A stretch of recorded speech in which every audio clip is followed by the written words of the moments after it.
At the turn of the 20th century, with the Industrial Revolution well underway, nearly all petroleum exports had fallen under the control of Standard Oil, a holding company managed by the rags to riches New Yorker John D. Rockefeller.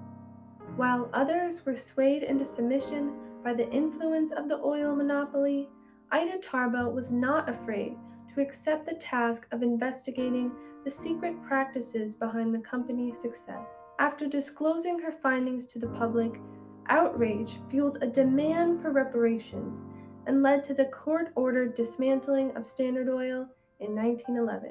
By being relentless in her pursuit of the truth, Tarbell was able to initiate a movement towards stricter business regulations and inspire a change in the nature of journalism for generations to come. As many people today never knew a world without the internet, Ida Tarbell never knew a world that wasn't impacted by the oil boom. She was born in 1857 and raised less than 30 miles from the origin of the oil industry, Titusville, Pennsylvania. Oil would shape her childhood. By the time she was 4 years old, she had already experienced her first oil burn. She spent her days watching wells spill hundreds of barrels of oil every day, trenching the ground and anyone around them.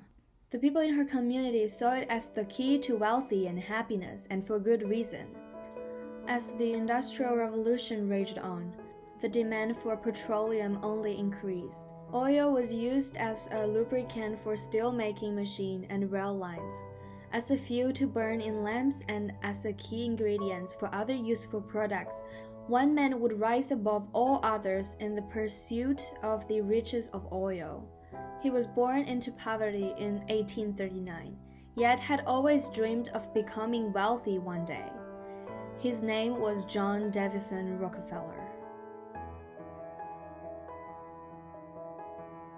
There is a reason John D. Rockefeller was referred to as the Napoleon among businessmen. From the beginning, he was aggressive in his business tactics, weakening competitors to buy them out when they failed, and allying with the wealthy whose investments allowed him to expand at a rapid rate.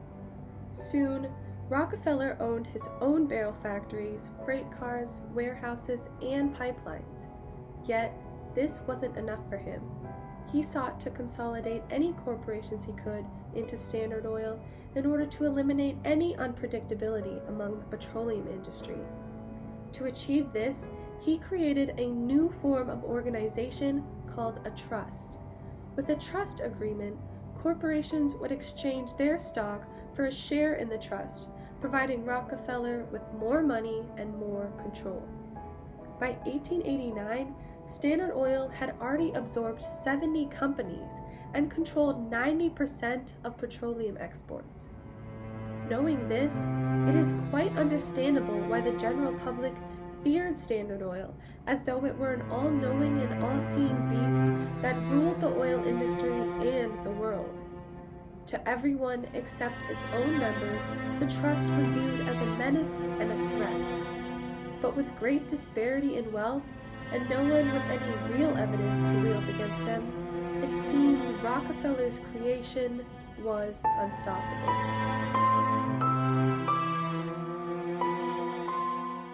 It was at this time that editor Samuel Sidney McClure assigned Ida Tarbell to write a story on the Standard Oil Trust. Despite warnings from her own father, Tarbell agreed to pursue the story. When Tarbell first stepped into the scene, she wasn't viewed as much of a danger to the company. Standard Oil bigwig Henry H. Rogers proved very beneficial in Tarbell's search for information, providing company files and accounts of their history, both successes and failures. However, most people truly involved in the dirty dealings of Standard Oil whom Tarbell interviewed just ignored her questions. She likely would have spoken with Rockefeller if he let her, but when questioned about such a meeting, he promptly refused it, likening her to a worm which would disappear if he gave no attention to it. But she didn't need him. When Tarbell was not interviewing, she was busy hunting for files on Standard Oil. she had particular trouble locating an important pamphlet on the Southern Improvement Company, whom Standard Oil was believed to have a shady past with. When she finally found one of only 3 copies known to exist, it proved that Rockefeller had been using the company to get rebates of up to 50% on tank car purchases. As she continued researching, she often found that a document she wanted had either been destroyed by Standard Oil or that she did not have permission to view it.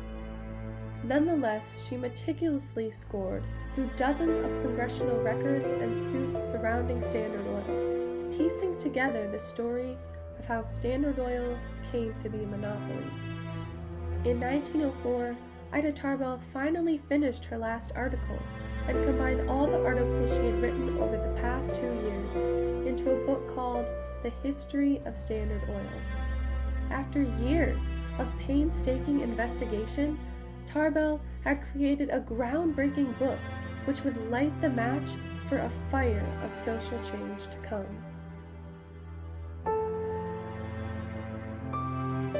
Tarbell's book was both an object of praise and criticism. Many were inspired by such a fearless attack on such an intimidating force, while others accused her of being biased because of her father's struggles in the oil business. Even the President of the United States was not shy in voicing his disapproval of the work that Tarbell and others like her were doing. Theodore Roosevelt called them muckrakers and condemned them for writing only about the bad things in the world without actually taking any action to fix it. While it is understandable that Roosevelt didn't want people to create public outrage and paranoia, his accusation personally hurt Tarbell, who had only sought to inform the public of injustice being done against them. To Tarbell's relief, her article would do more than just inform. They would inspire a call for retribution against Standard Oil. First, there was a federal investigation of Standard Oil, seeking to identify the corruption which Tarbell had brought attention to. The investigation would indeed uncover incriminating evidence against the company, and in 1911, Standard Oil would be called to court on accounts of illegal trade and attempts to monopolize. The evidence held against them was their formation of a trust, which was a violation of the Sherman Act of 1890. The Sherman Act declared that any contract which was conspired to restrain commerce was a crime. The Supreme Court would find Standard Oil guilty and force them to disband. After 30 years, the mighty trust had fallen.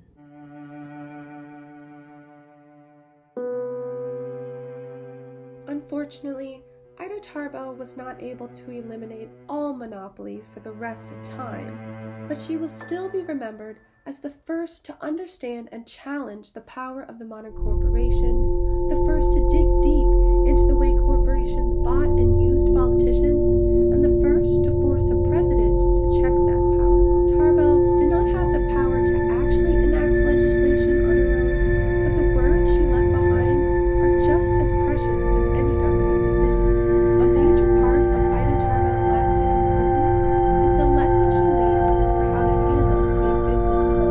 Powerful corporations will always seek to convey fear over those who try to challenge them, but it is crucial to remember that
Depression has lost its luster.